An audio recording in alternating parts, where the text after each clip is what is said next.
Social media లేనిదే మన జీవితం గడవట్లేదు. ట్విట్టర్ కావచ్చు, అంటే ఎక్స్ కావచ్చు, యూట్యూబ్ కావచ్చు, ఇన్‌స్టాగ్రామ్, టెలిగ్రామ్ ఇది లేకుండా మన జీవితం లేదు. చాలామంది యూజర్స్ వీటిని డౌన్‌లోడ్ చేసుకొని సోషల్ మీడియాలో పోస్ట్ చేస్తా ఉంటారు. అయితే తప్పుడు పోస్ట్ చేసినా, దేశానికి వ్యతిరేకంగా ఏదైనా పోస్టులు చేసినా, ఏదైనా డిఫమేటరీ పోస్టులు చేసినా, ఇంకెవరినైనా ఇబ్బంది పెట్టినా, ఆ వ్యక్తులే లయబులా? ఎవరైతే పోస్ట్ చేశారో కంటెంటు వాళ్ళే దానికి లయబులా? వాళ్ళే దానికి శిక్ష అనుభవించాలా? లేదా ఆ ప్లాట్‌ఫార్మ్ గూడా శిక్ష అనుభవించాలా? ఇది పెద్ద క్వెషన్ అనమాట. జనరల్‌గా ఏదైతే ప్లాట్‌ఫార్మ్ మనల్ని హోస్ట్ చేస్తాదో, ఉదాహరణకి నేను యూట్యూబ్ వీడియో చేశాననుకోండి. ఆ ప్లాట్‌ఫార్మ్ నన్ను హోస్ట్ చేస్తాదో, ఆ ప్లాట్‌ఫార్మ్‌కి సేఫ్ హార్బర్ అనే ఒక ప్రొటెక్షన్ ఉంటదనమాట. అంటే ఆ ప్లాట్‌ఫార్మ్‌కి కొంత మేరకు రీజనబుల్ విషయాల్లో ఆ ప్లాట్‌ఫార్మ్‌కి లయబిలిటీ ఉండదు. దీన్నే సేఫ్ హార్బర్ అంటాం అనమాట. అయితే ఇప్పుడు పెద్ద ఇష్యూ అవుతుంది. X corporation versus government of India. అంటే Twitter versus government of India. దీనిలో ఫస్ట్ అసలు ఈ ట్విట్టర్‌కి, గవర్నమెంట్ ఆఫ్ ఇండియాకి ఏంటా గొడవ? అసలేం జరుగుతుంది? ఒకసారి చూద్దాం. ఈ కేసు ఇప్పుడు కోర్ట్‌లో పెద్ద దుమారమే రేపుతోంది. ఈ కేసులో బేసికల్‌గా మనకు తెలుసు Shreya Singhal versus Union of India 10 సంవత్సరాల క్రితం వచ్చిన జడ్జ్‌మెంట్ ఇది. ఈ Shreya Singhal versus Union of ఇండియాలో supreme court section 66 A of IT act unconstitutional అని చెప్పిందనమాట. ఈ సెక్షన్ 66 ఏ ఆఫ్ ఐటీ యాక్ట్‌లో నువ్వు సోషల్ మీడియాలో ఫేస్‌బుక్ కానీ, అంటే మెటా కానీ, ట్విట్టర్ కానీ ఏదైనా అబ్జెక్షనబుల్ కంటెంట్ పెడితే, ఏదైనా అఫెన్సివ్ కంటెంట్ ఏదైనా పెట్టావనుకో, ఆ కంటెంటు ఎంతవరకు అఫెన్సివ్?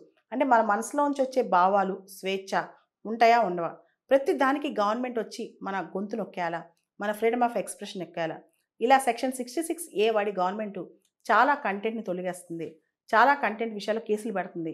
అంటే ఉదాహరణకి నేను ఫేస్‌బుక్‌లో ఒకటి రాశాననుకోండి. గవర్నమెంట్ సెక్షన్ 66 ఏ మీద లేదా యూట్యూబ్‌లో ఒక వీడియో పెట్టాననుకోండి. దానిలో గవర్నమెంట్ సెక్షన్ 66 ఏ అప్లై చేసి నన్ను అరెస్ట్ చేయొచ్చు. అట్లా ఉంటదనమాట.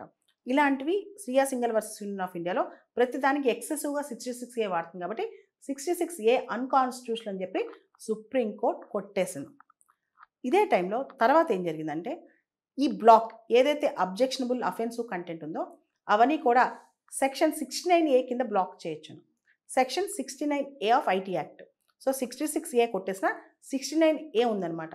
ఇక్కడ సెక్షన్ 69 ఏ కింద ఏదైతే ఇన్ఫర్మేషన్ టెక్నాలజీ యాక్ట్‌లో సుప్రీంకోర్టు శ్రియా సింఘాలో 66 ఏ కొట్టేసి సెక్షన్ 69 ఏ కింద గవర్నమెంట్ ఏదైనా సర్విలియన్స్ చేయొచ్చు, ఏదైనా బ్లాక్ చేయొచ్చు.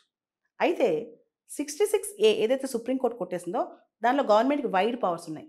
కానీ 69 ఏలో కొన్ని ప్రొసీజరల్ సేఫ్‌గార్డ్స్ ఉన్నాయన్నమాట. ఏదైతే ఇంటర్మీడియేట్ ఉంటుందో, ఏదైతే ప్లాట్‌ఫార్మ్ యూట్యూబ్ కావచ్చు, ట్విట్టర్ కావచ్చు, ఏ ప్లాట్‌ఫార్మ్ అయితే ఉంటుందో ఆ ప్లాట్‌ఫార్మ్‌కి రిటర్న్ ఆర్డర్స్ ఇవ్వాలి. రేషనల్ ఆర్డర్స్ ఇవ్వాలి గవర్నమెంటు. అంటే అంత ఈజీ కాదు. 69 ఏ కింద బ్లాక్ చేయించడం అంత ఈజీ కాదనమాట.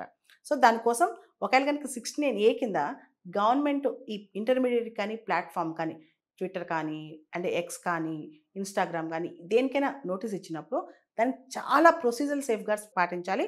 దాంతో పాటు ఇంటర్మీడియేట్‌కి కూడా చాలా హక్కులుంటాయి. అంటే యూట్యూబ్ వీళ్ళందరికీ కూడా హక్కులుంటాయన్నమాట. ఇప్పుడు గవర్నమెంట్ ఏం చేసిందంటే మినిస్ట్రీ ఆఫ్ హోమ్ అఫైర్స్ ఒక పోర్టల్ తయారు చేసింది. అదే సహయోగ్ అనమాట. అది మెయిటీ వాళ్ళు కూడా హ్యాండిల్ చేస్తారు. Ministry of information electronics technology వాళ్ళు కూడా హ్యాండిల్ చేస్తారు. So ministry of home affairs create చేసింది. మెయిటీ వాళ్ళు హ్యాండిల్ చేస్తారనమాట. దీనిలో సెంట్రల్ గవర్నమెంట్, స్టేట్ గవర్నమెంట్ ఇలా చాలా అథారిటీస్ ఈ సహయోగ్ పోర్టల్‌లో ఉంటాయి. దీనిలో అన్ని ఇంటర్మీడియేట్ ప్లాట్‌ఫార్మ్స్‌ని జాయిన్ అవ్వమని చెప్పి గవర్నమెంట్ చెప్తుంది. Indian government. Already meta, Google, Amazon, Telegram join అయిపోయాయి. అయితే ఈ సహయోగ్ పోర్టల్‌లో గవర్నమెంట్ తెలివిగా ఇన్ఫర్మేషన్ టెక్నాలజీ యాక్ట్ 69 ఏ కింద కాకుండా 79 క్లాజ్ 3 క్లాజ్ బి కింద తెలివిగా ఆర్డర్స్ ఇస్తుందని చెప్తుంది. ఈ 79 ఏం చెప్తుందంటే ఇన్ఫర్మేషన్ టెక్నాలజీ యాక్ట్‌లో సేఫ్ హార్బర్ అనే కాన్సెప్ట్ చెప్తుంది.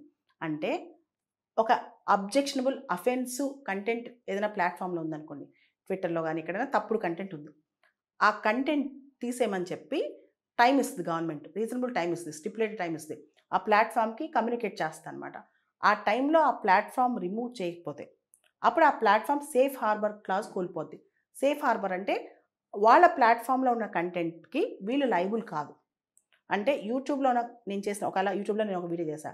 నా కంటెంట్‌కి యూట్యూబ్ లయబుల్ కాదు.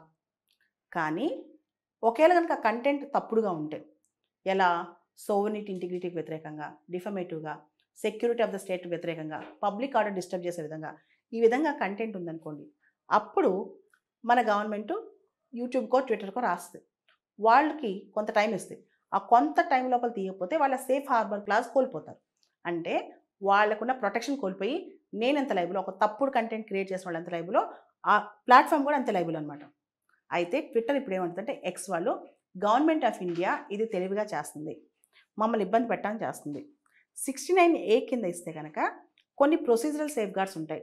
ఇప్పుడు గవర్నమెంట్ ఆఫ్ ఇండియా చిన్న చిన్న డిసెంట్లు, ఫార్మ్ ప్రొటెస్ట్లకు సంబంధించి, కోవిడ్ టైంలో గవర్నమెంట్ని ఎవరైనా తిడితే వాళ్ళ గురించి, ఇలా చిన్న చితక అన్ని డిసెంట్లు డిలీట్ చేయమని చెప్తుంది.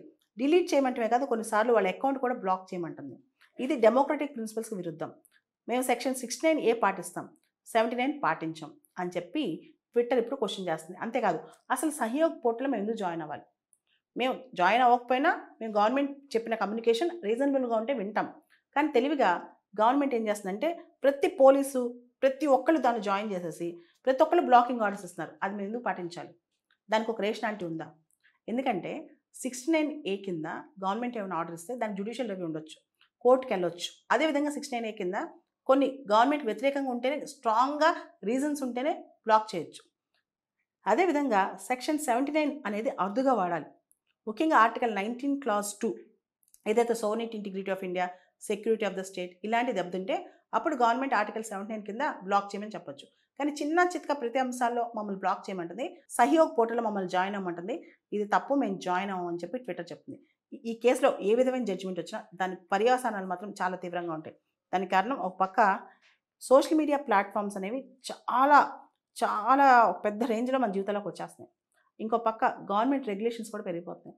గవర్నమెంట్కి కంటెంట్ బ్లాక్ చేసే హక్కు ఎంతవరకు ఉంటుంది? ఎలాంటి కంటెంట్ బ్లాక్ చేసే హక్కు ఉంటుంది? గవర్నమెంట్ ఎవరు నోరు మూపించగలదు?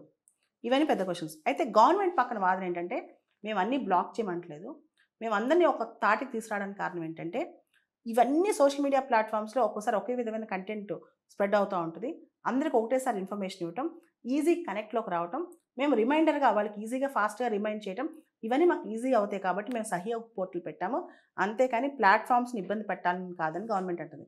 అయితే కోర్టు ఏ విధంగా జడ్జిమెంట్ ఇస్తుందో మనం వేచి చూడాలి.